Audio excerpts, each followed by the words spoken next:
Hello friends, ये हमारी आधुनिक भारत की सीरीज चल रही है और हम इस चैप्टर में हम आधा देख चुके हैं, मराठा राज्य तथा संघ। आज हम यहाँ से शुरू करेंगे पेशवाओं का इतिहास से। इससे पहले जो चैप्टर हम देख चुके थे वो देखा था हमने नवीन राज्यों का उत्थान।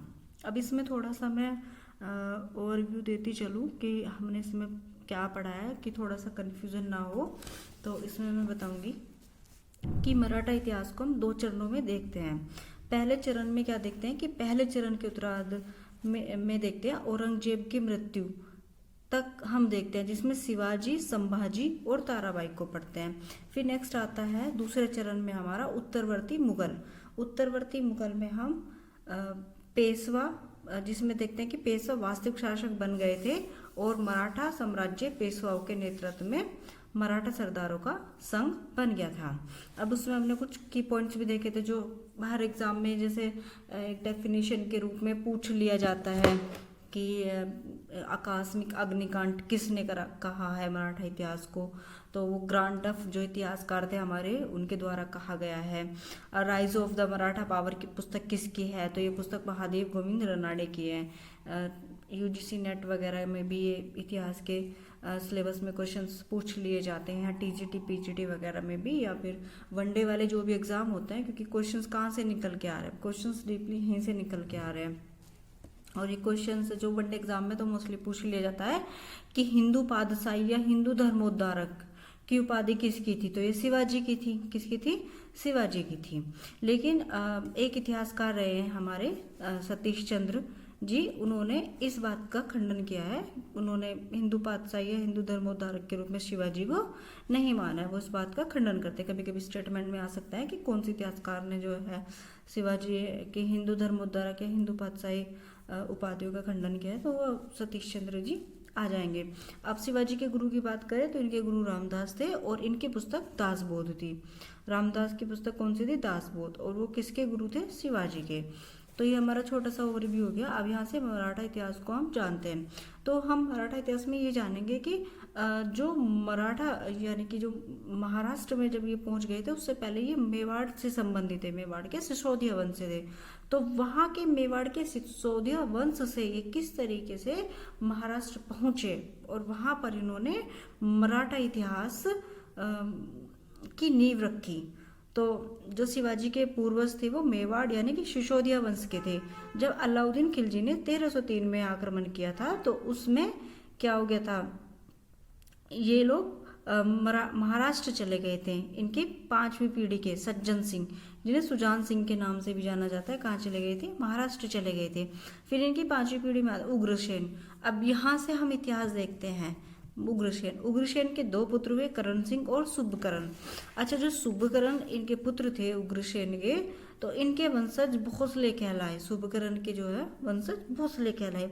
और इन्हीं का जो पौत्र था, इन्हीं का पौत्र बालाजी भोसले था। इनका ही जो पौत्र था वो कौन था? बालाजी भोसले, इन्हीं का पौत्र था। फिर बालाजी भोसले के 2 पुत्र होते हैं, एक मालोजी और एक विठोजी। 2 पुत्र होते हैं, एक मालोजी और एक विठोजी। ठीक है। फिर ये मालोजी और विठोजी क्या काम करती हैं? अपना जीवन यापन बेरूल, जो इलोरा इधर पड़ता है ये महाराष्ट्र में क्षेत्र में, कृषि करना प्रारंभ कर देते हैं इसी दौरान। फिर अब थोड़ा सा यहाँ पे भी देखें कि जो ये मालोजी हैं, तो इनके जो पुत्र होता है वो शाहजी होता है। इनका पुत्र कौन होता है? शाहजी। और शाहजी का जो विवाह होता है जीजाबाई से होता है। शाहजी का विवाह जीजाबाई से होता है। और ये जो जीजाबाई है लखुजी जादव की पुत्री होती है। अब लखुजी जादव कौन होते हैं? जब ये इलोरी में बेरूल या इलोरा में कृषि यापन कर रहे थे तो यहीं पर लखुजी जादव थे। लखुजी जादव के यहाँ पर इन्होंने सिंघेड़ा का ये जागीरदार के अंगरक्षक थे। सिंघेड़ा के जागीरदार के अंगरक्षक थे लखुजी जादव यहीं पे। और आगे चल के इन्हीं की पुत्री से जो मालोजी थे, इनके पुत्र शाहजी का विवाह होता है जीजाबाई से। 1620 में मालोजी की मृत्यु हो जाती है, इनकी यानी कि शाहजी के पिता की मृत्यु हो जाती है। और 1620 में लखुजी जादव की मलिक अंबर से वेमनश्यता यानी कि वैमनस्यता हो गई, जिससे शाहजी जिससे इन्होंने नौकरी छोड़ दी और जहांगीर की सेवा में चले गए यहीं पर पहली बार। फिर पहली बार मराठे मुगलों की सेवा में किसके समय में आए थे? जहांगीर के समय में, और जहांगीर ने एक उमरा वर्ग में रखा था। तो इसी तरीके से मराठों का इतिहास है वो धीरे धीरे आगे चलता है। अब यहीं पर मालोजी के पुत्र की शाहजी की बात कर रहे हैं, और शाहजी का विवाह लखुजी जादव की पुत्री जीजाबाई के साथ हुआ था। अब यहीं पर एक घटना घटित होती है, मारवाड़ी युद्ध 1624 में। यह किस किस के बीच हुई थी? मुगलों और अहमदनगर के बीच। इसमें अहमदनगर विजित रहा था और शाहजी जो थे वो अहमदनगर की तरफ से लड़े थे। 1630 में शाहजहां के समय में शाहजी भोसले मुगलों की सेवा में चले गए थे। वे 2 वर्ष तक वहां रहे, जहां शाहजहां ने 500 का मनसब प्राप्त किया था। 1632 में अहमदनगर चले गए। फिर यहाँ से पराजय के बाद 1624 में पराजय के बाद की बात कर रहे हैं हम कि किस किस तरीके से फिर अहमदनगर चले गए। अहमदनगर के सुल्तान मुर्तजा प्रथम की हत्या हो गई और उसका पुत्र मुर्तजा सेकंड शाहजी ने सुल्तान घोषित कर दिया, जो 10 वर्ष का बालक था, और शासन की बागडोर अपने हाथ में ले ली। 1634 से 36 के बीच शाहजी का मुगलों से संघर्ष हो गया। शाहजी पराजित हुए और शाहजहां से समझौता हो गया, मुगल शासक शाहजहां से। इस प्रकार अहमदनगर मुगल साम्राज्य में मिला लिया गया। फिर शाहजी अब अहमदनगर छोड़कर भी जाना पड़ा उन्हें। अब वो अहमदनगर छोड़कर शाहजी बीजापुर सुल्तान की सेवा में चले गए और 1664 में शाहजी की मृत्यु हो गई। फिर यहाँ से देखते हैं शिवाजी। ठीक है, तो इनका जो था 10 अप्रैल 1624 को शिवाजी का जन्म होता है। इनकी माता का नाम जीजाबाई, जो हमने किसकी? लखुजी जादव की पुत्री थी। ठीक है, लखुजी जादव की पुत्री थी जीजाबाई। और इनके पिता कौन थे? शाहजी। ठीक है, और इनके एक भाई थे संभाजी, और इन्होंने 2 शादी की थी शाहजी ने, एक जीजाबाई से और दूसरी तुकोबाई मोहिते से, तुकाबाई मोहितो से। और इनसे इनका एक पुत्र होता है व्यंकोजी, एक पुत्र होता है व्यंकोजी। फिर शिवाजी के बारे में थोड़ा सा जानते हैं, जो काफ़ी सारे इनकी विजयों के बारे में क्वेश्चन आते हैं। जैसे 1643 में सर्वप्रथम इन्होंने सिंहगढ़ का किला जीता था। क्वेश्चन आ जाता है कि मिलान के लिए सिंहगढ़ का किला शिवाजी ने कब जीता? 1643 में। तोरण का 1646 में, कोडाना का 1647 में, चाकन 1647 में, पुरंदर का किला 1654 में, जवाली की विजय इन्होंने 1656 में, और पहली बार मुगलों से मुकाबला शिवाजी का औरंगजेब के समय में 1657 में, और कोकण विजय 1657 में हुई थी। ठीक है, ये तो हो गई शिवाजी की कुछ मुख्य विजय जिनके कारण उनको बड़ी प्रतिष्ठा मिली। फिर 1659 में उनका अफजल खां से संघर्ष हुआ। 1663 में शाइस्ता खां से संघर्ष हुआ। शाइस्ता खां ये पता औरंगजेब के मामा थे। ठीक है, 8 जनवरी 1664 में सूरत के प्रथम लूट। 22 जून 1665 में पुरंदर की संधि हुई। फिर 1670 में सूरत की दूसरी लूट। तो ये शिवाजी के बारे में कुछ इम्पोर्टेंट पॉइंट्स थे। अब नेक्स्ट देखते हैं कि अब यहाँ से ये हो गया शिवाजी के बारे में। अब शिवाजी के उत्तराधिकारी, तो शिवाजी के उत्तराधिकारी को एक संभाजी में और एक राजाराम में हम देख सकते हैं। इनके 2 पुत्र थे, एक संभाजी और एक राजाराम। तो जो संभाजी थे वो साहू के पुत्र थे। संभाजी कौन थे? साहू के पुत्र थे। सॉरी, जो संभाजी थे वो शिवाजी के पुत्र थे, और संभाजी का पुत्र कौन था? साहू था। ठीक है, तो संभाजी का राज्याभिषेक होता है 20 जुलाई 1680 ईस्वी को। ठीक है, ये राजा बनते हैं, और इनके बाद फिर जब संभाजी की मृत्यु हो जाती है, राजा राम अपना राज्याभिषेक कराते हैं 1689 में रायगढ़ में, क्योंकि साहू को मुगलों के द्वारा कैद कर लिया जाता है, जो हमने पढ़ा था। 11 मार्च 1689 को संभाजी की हत्या हो गई और राजा राम फिर शासक बन जाते हैं 1689 में। ठीक है, अब देखो 1689 में औरंगजेब ने रायगढ़ पर अधिकार कर लिया था। येशुबाई और साहू को गिरफ्तार कर लिया। येशुबाई और साहू कौन थे? ये संभाजी की पत्नी और बेटा थे, जो बहुत ही अल्पवयस्क, बहुत ही छोटा था, और उसको कैद कर लेने के कारण तभी राजा राम अपना राज्याभिषेक कराता है 1689 में रायगढ़ में। राजाराम 1689 से 1700 तक रहा। फिर 1700 में हम ताराबाई को पढ़ते हैं, इसकी भी 2 शादी हुई थी राजाराम की।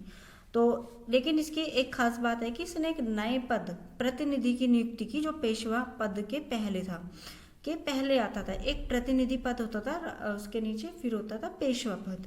ठीक है, तो ये गठित करने का पद किसको जाता है? राजाराम को। और अब इस प्रकार शिवाजी के अष्टप्रधान में अब 8 से कितने मंत्री हो गए? 9 मंत्री हो गए, क्योंकि उन्हें एक नए पद का सृजन किया था। अब राजाराम की जब 1700 में मृत्यु हो जाती है, उसके बाद हम देखते हैं ताराबाई। 1707 राजाराम की मृत्यु के बाद अल्पवयस्क पुत्र शिवाजी सेकंड शासक बना तथा राजाराम की पत्नी ताराबाई संरक्षिका बनी। 1700 में औरंगजेब की भी मृत्यु हो गई। जुल्फिकार खां मुगल सेनापति था, के कहने पर आजम शाह ने साहू को कैद से रिहा कर दिया। साहू कौन था? जो शिवाजी के मैंने 2 पुत्र पढ़े थे, संभाजी और राजाराम, तो संभाजी का पुत्र ही साहू था, जिसे मुगलों ने कैद कर लिया था, येशुबाई को और साहू को। तो ठीक है, जब ताराबाई 1700 में शासिका बनती है, तो उस समय में कि कुछ मराठा प्रशासन में आपसी मतभेद उत्पन्न हो और जिससे मुगल उनका लाभ उठा सके, तो वो साहू को रिहा कर देते उस समय पे। अब साहू को देखते हैं। 1707 से 1749 संभाजी का पुत्र था। 1707 में साहू और ताराबाई के मध्य युद्ध होता है, जिसमें ताराबाई क्या हो जाती है? पराजित हो जाती है। ठीक है, सतारा को ये अपनी राजधानी बनाता है साहू जी, और यहीं 1708 में अपना राज्याभिषेक कराया। उन्होंने एक नया पद सेनाकर्ते का गठन किया। राज्याभिषेक के अवसर पर बालाजी विश्वनाथ को सेनाकर्ते का पद दिया गया। अब यहाँ से हमारे पेशवाओं की शुरुआत हो जाती है। सेनाकर्ते का एक नया पद का सृजन किया, और सेनाकर्ते का पद पर सर्वप्रथम किसे बिठाया? बालाजी विश्वनाथ को। अब मराठा 2 भागों में बट गया। उत्तर में सतारा, जहां पर साहू शासक कर रहा था, और दक्षिण में कोल्हापुर, जहां पर शिवाजी सेकंड थे। अब शिवाजी सेकंड की मृत्यु के बाद राजाराम की दूसरी पत्नी से उत्पन्न पुत्र संभाजी सेकंड गद्दी पर बैठता है, और 1731 में अब दोनों के मध्य किसके? संभाजी सेकंड के और साहू के मध्य वरना की संधि होती है। और संधि में क्या निर्णय निकल के आता है कि उत्तर में जिसकी राजधानी सतारा थी, साहू शासन करेगा, और दक्षिण में जिसकी राजधानी कोल्हापुर थी, अब संभाजी शासन करेंगे। फिर उसके बाद राजाराम सेकंड 1749-1750, और ताराबाई के कथित कहने पर शिवाजी सेकंड के कोई पुत्र नहीं था।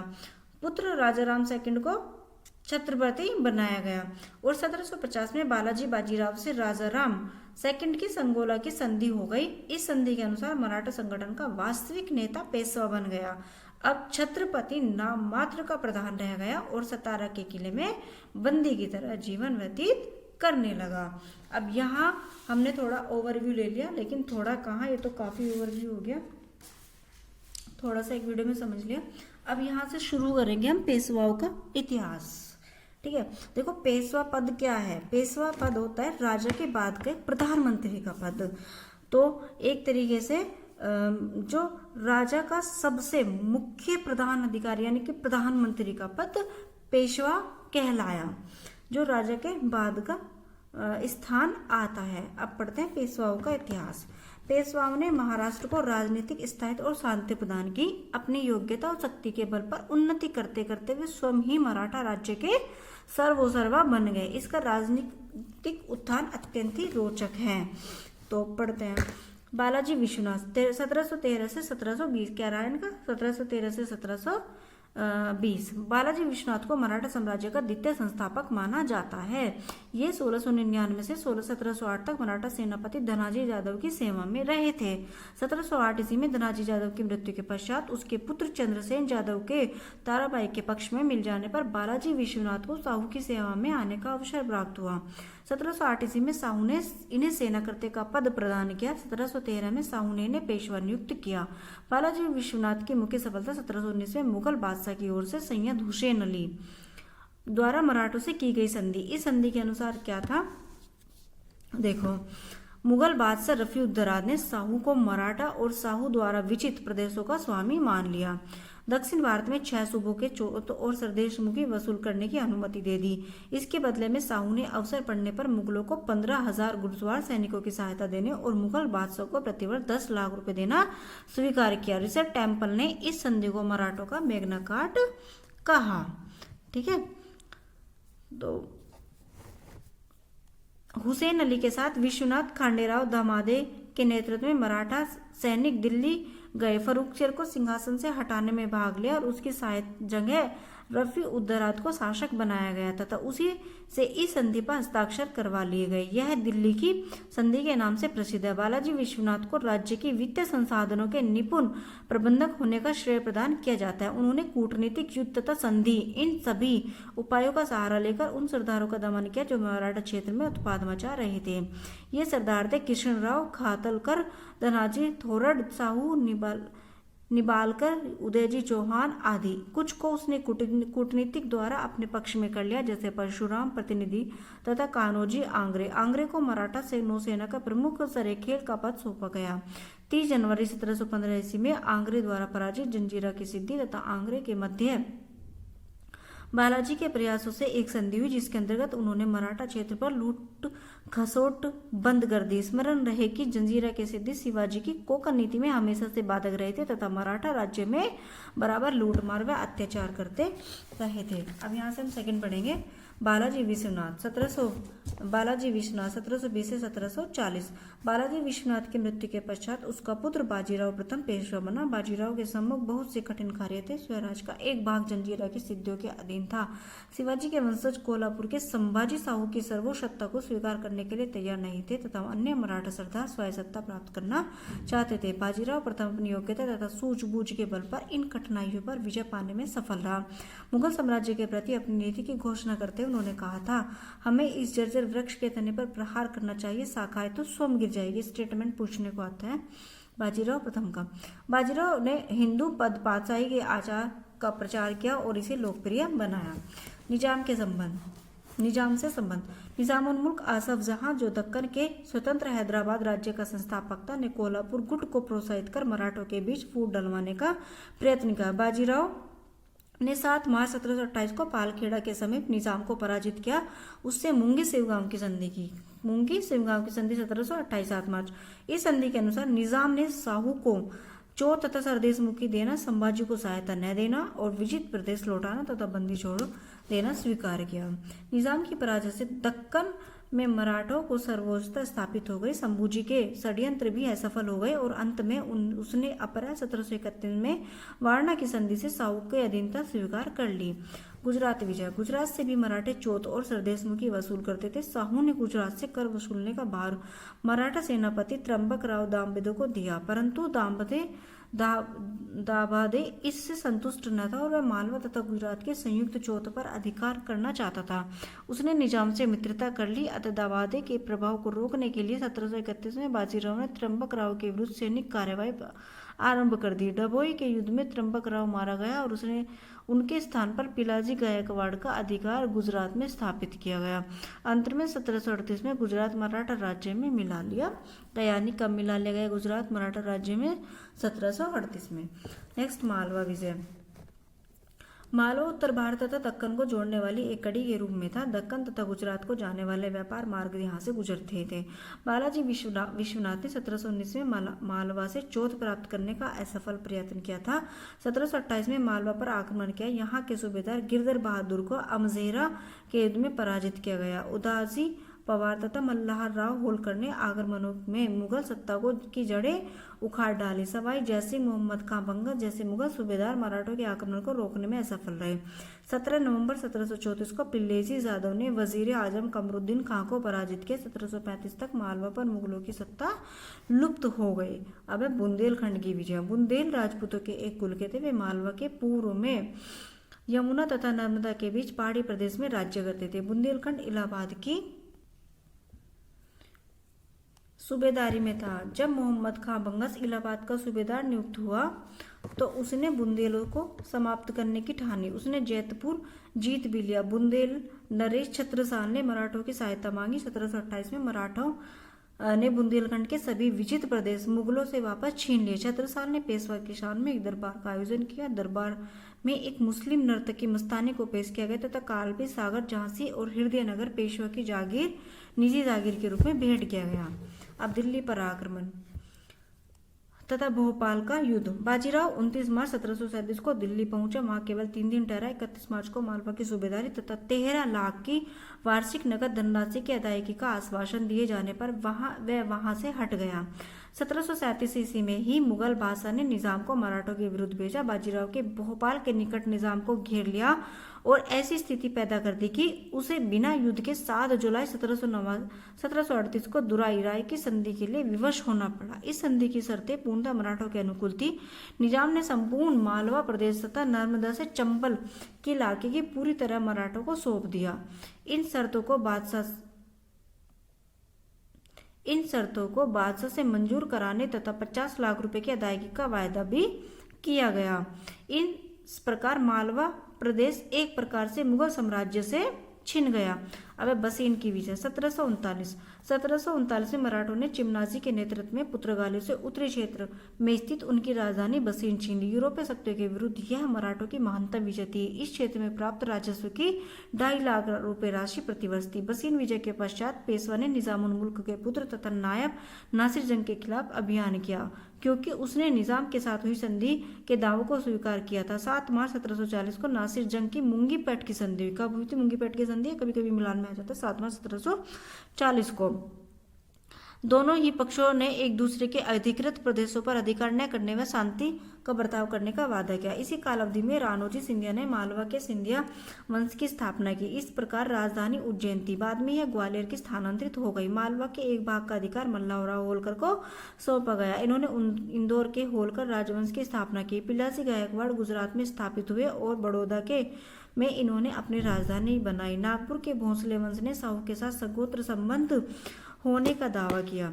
अब बालाजी विश्वनाथ नेक्स्ट 1740 से 1761। पेशवा बाजीराव का 40 वर्ष के अल्पायु में ही निधन हो गया। उसके बाद उनका पुत्र बालाजी बाजीराव यानी नाना साहब के नाम से भी प्रसिद्ध हैं। ये गद्दी पर बैठा हुआ अपने पूरे पेशवा काल में अपने चचेरा भाई सदाशिवराव भाऊ के परामर्श पर मार्गदर्शन पर निर्भर रहा। पिता के समान वह 20 वर्ष की आयु में पेशवा बना था। इन्होंने 1750 में मराठा शासक राजाराम सेकंड से संगोला समझौता करके राज्य के संपूर्ण अधिकार स्वयं ले लिए।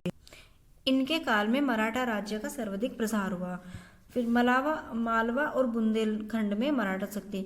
मराठे पहले ही मालवा से चोट लेते थे, परंतु उनका नियंत्रण संपूर्ण नहीं था। जयसिंह की मध्यस्थता से 5 जुलाई 1741 ईस्वी को मुगल सम्राट ने एक फरमान द्वारा राजकुमार अहमद को मालवा का सूबेदार नियुक्त कर दिया तथा पेशवा को नायब सूबेदार। इस प्रकार मालवा का प्रशासन फौजदारी न्याय सहित मराठों के हाथ में आ गया। मराठों ने 1742 में ओरछा के बुंदेला सरदार को परास्त कर झांसी पर अधिकार कर लिया तथा झांसी बुंदेलखंड में मराठा उपनिवेश बन गया। पूर्व तथा दक्षिण में मराठा प्रसार। तंजौर के मराठा सरदार कर्नाटक के नवाब दोस्त अली से अप्रसन्न थे। वाराणसी रघुजी भोसले ने कर्नाटक के विरुद्ध एक अभियान भेजा ताकि दोस्त अली पर काबू पाया जा सके। युद्ध में दोस्त अली मारा गया तथा उसके पुत्र ने संधि कर ली। मराठों ने त्रिचनापल्ली का घेरा डालकर दोस्त अली के जमाता चंदा साहिब को बंदी बनाकर सतारा भेज दिया। इसके पश्चात रघुजी ने पूर्व में बंगाल, बिहार तथा उड़ीसा से चौथ मांगी और अपने वित्त मंत्री भास्कर पंत को इस उद्देश्य से भेजा। नवाब अलीवर्दी खान ने भास्कर राव को धोखे से 1744 में मरवा दिया। फलस्वरूप रघुजी भोसले ने बंगाल पर आक्रमण कर दिया तथा लूटपाट की। अलीवर्दी खान को बाध्य होकर 1751 में उड़ीसा में मराठों को देना पड़ा तथा बंगाल एवं बिहार से चौथ के रूप में 12 लाख रुपया वार्षिक देना स्वीकार किया। निजाम से युद्ध 1745 में निजामुल मुल्क आसफ जहां की मृत्यु के बाद उसके उत्तराधिकारियों में गृह युद्ध छिड़ गया और पेशवा को खानदेश तथा बराड़ में अपना अधिकार स्थापित करने का अवसर मिल गया। अंत 1752 ईस्वी में भलकी की संधि द्वारा निजाम ने बराड़ का आधा भाग मराठों को दे दिया। सितंबर 1757 में निजाम ने पुनः सिंदखेड़ में भीषण युद्ध छिड़ गया। निजाम ने बाध्य होकर 25 लाख रुपए वार्षिक कर देने योग्य प्रदेश नाल दुर्ग समेत मराठों को दे दी। दिसंबर 1759 में पुनः युद्ध छिड़ गया और जनवरी 1760 में हुए उदयगिर के युद्ध में निजाम की करारी पराजय हुई और मराठों ने 60 लाख रुपए वार्षिक करके प्रदेश जिसमें अहमदनगर, दौलताबाद, बुरहानपुर तथा बीजापुर नगर सम्मिलित थे प्राप्त कर दिए। मराठों का पंजाब तथा दिल्ली में उलझना। 1757 में रघुनाथ राव ने एक सेना के साथ दिल्ली पहुंचा। मुगल बादशाह ने मराठों से संधि कर ली और उसके सहयोग से अहमदनगर अब्दाली के प्रतिनिधि नजीबुद्दौला को मीर बख्शी पद से हटा दिया। मार्च 1758 में रघुनाथ राव पंजाब की ओर बढ़ा और अब्दाली के पुत्र राजकुमार तैमूर को पंजाब से निकाल दिया। मराठे इसके बाद अटक तक पहुंच गए। उन्होंने अदीना बेग खां को 75 लाख रुपए वार्षिक कर के बदले पंजाब का गवर्नर नियुक्त कर दिया। अदीना बेग की मृत्यु के पश्चात साबजी सिंधिया ने यह पद संभाल लिया। अहमद शाह अब्दाली ने मराठों की इस चुनौती को स्वीकार कर लिया और नजीबुद्दौला और बंगाल के पठानों ने अब्दाली को प्रेरित किया और वह दिल्ली से काफिरों को निकाल दे।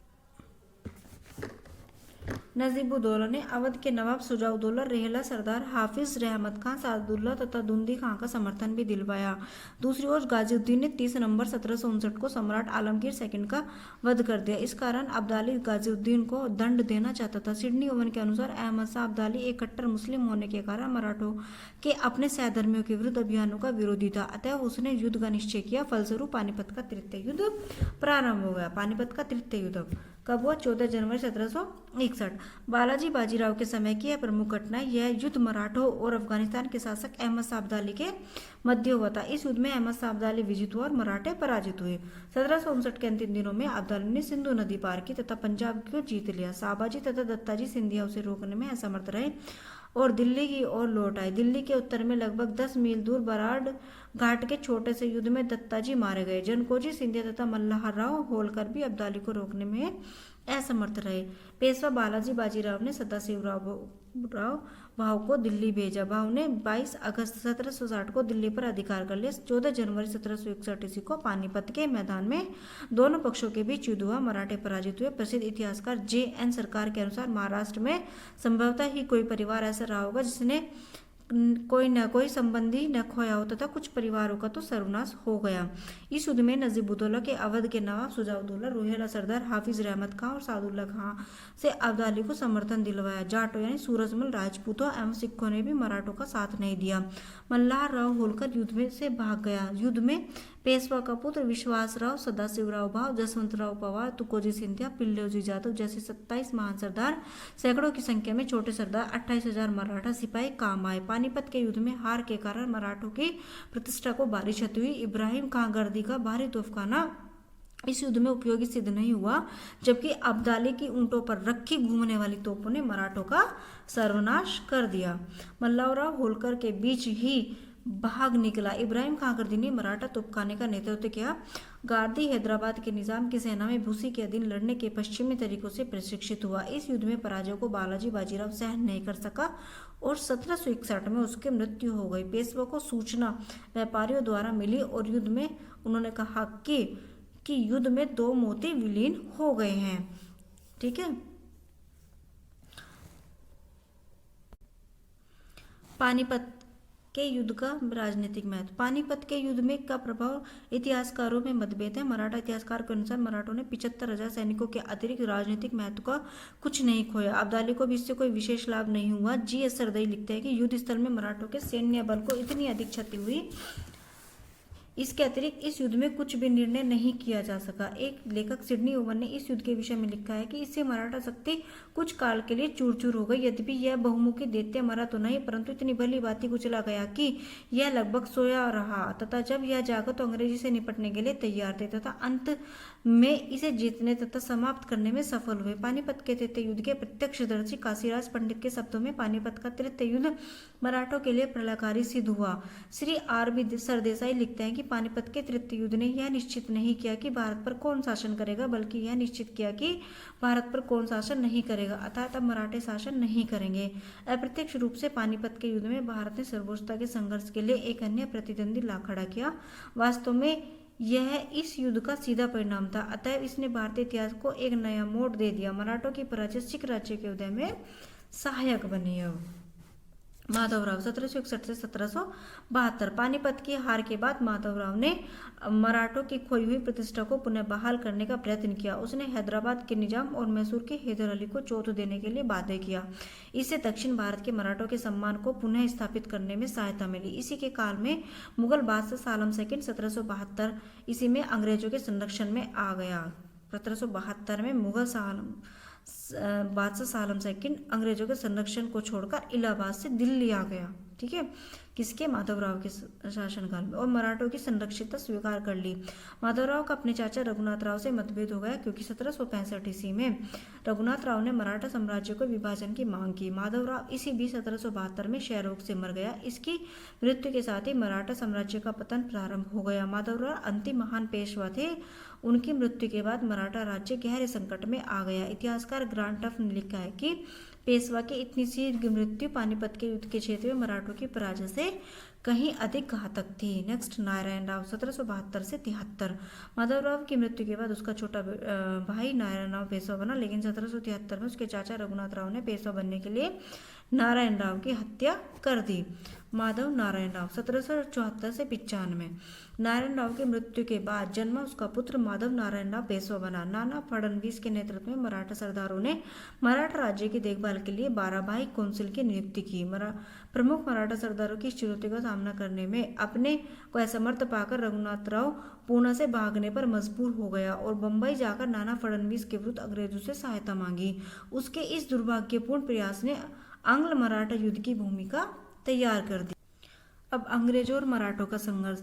बंबई की अंग्रेजी सरकार ने गवर्नर जनरल और उसकी काउंसिल की सलाह के लिए बिना रघुनाथ के पेशवा बनाने के लिए 1775 में सूरत की संधि कर ली। इसी समय बंबई काउंसिल का अध्यक्ष हनरबी था। सूरत की संधि 1775 ईस्वी 7 मार्च 1775 को रघुनाथ राव, रघोबा और बंबई सरकार के बीच यह संधि हुई। इस संधि की कुल 16 शर्तें थी। इस संधि में यह तय हुआ कि अंग्रेज 2500 सैनिकों के साथ रघुनाथ राव को पेशवा बनाने में मदद करेंगे, जिसका व्यय रघुनाथ राव को वहन करना था।